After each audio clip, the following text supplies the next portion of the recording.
Bonjour à tous. Aujourd'hui, nous allons réaliser des smileys en pâte Fimo. Vous aurez besoin de pâte Fimo jaune, orange, rouge, noir, d'un emporte-pièce rond, de petits aimants, d'un petit piton spécialement pâte Fimo avec un anneau qui lui est attaché, et pour faire le relief de l'éternel papier fraîcheur transparent que nous utilisons à chaque fois. Nous allons commencer par le smiley jaune. Donc vous prenez une boule de pâte Fimo que vous malaxez bien dans vos mains. Vous l'étalez un petit peu sur votre plaque. Vous prenez la feuille de papier fraîcheur. Vous la mettez sur la pâte Fimo mais sans trop la coller. Et puis après, vous partez avec l'emporte-pièce pour faire votre smiley. Par cette technique, vous avez ici un smiley bien arrondi.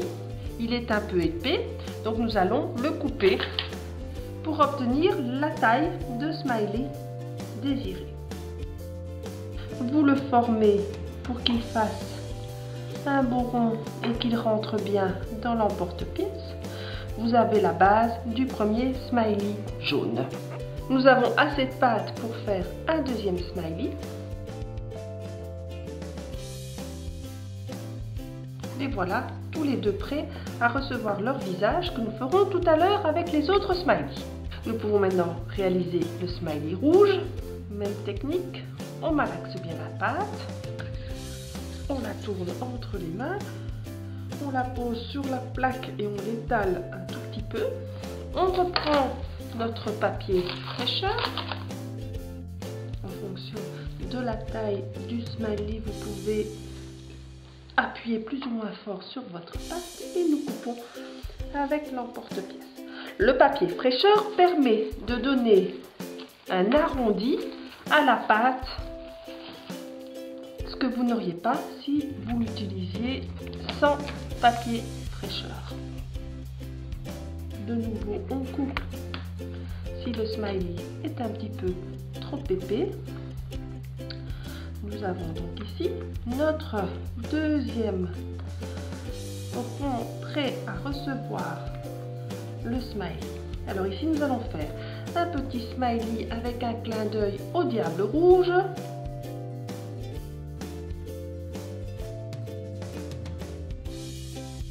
Voilà notre petit diable rouge qui est prêt à recevoir ses yeux et sa bouche. Et pour finir, le smiley orange.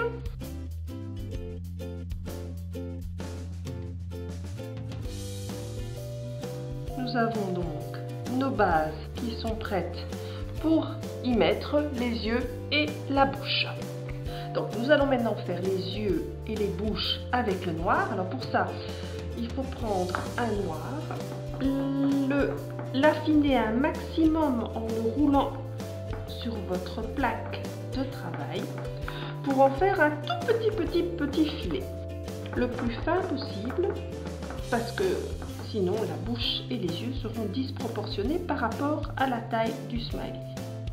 Alors, pour affiner la pâte Fimo, vous pouvez la rouler en utilisant vos deux doigts et en étirant progressivement celle-ci. Donc ici, je pense que j'ai des petits morceaux suffisamment fins. Donc vous positionnez le petit morceau noir pour faire un joli sourire. Vous tapotez un petit peu pour qu'il puisse bien prendre. Puis maintenant, vous pouvez faire les yeux. Deux petits points noirs minuscules. Je ne sais pas si vous les verrez sur la vidéo. Voilà le deuxième, que vous placez sur votre personnage jaune en appuyant avec une pique. Ici, nous avons ma pique en métal, mais vous pouvez aussi utiliser un cure-dent. Voilà mon premier smiley qui est réalisé. De la même manière, nous allons faire tous les autres smileys.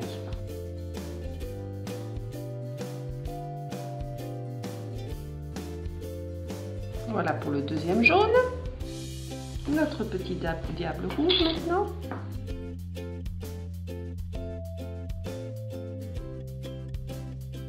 et le petit orange qui lui tirera carrément la grimace.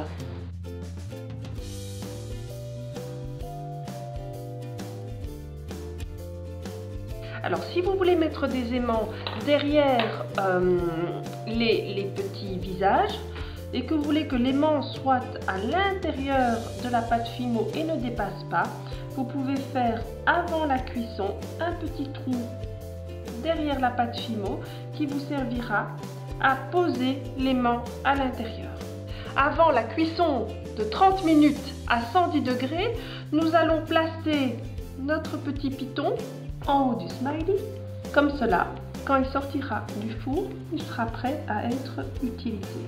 Nous nous retrouverons donc dans 30 minutes après la cuisson pour vernir et poser les aimants.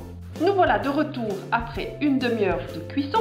Nous allons maintenant attacher les aimants en dessous des smileys prévus à cet effet. Donc je mets un peu de colle forte dans le trou. Voilà. Et puis je mets l'aimant, mon petit aimant rond, à l'intérieur du trou. Voilà le deuxième. Alors les mains sont toutes collantes après, mais l'aimant il est comme ça à l'intérieur du smiley. Et pour finir, nous allons vernir nos petits smileys avec du vernis brillant pour leur donner un joli reflet.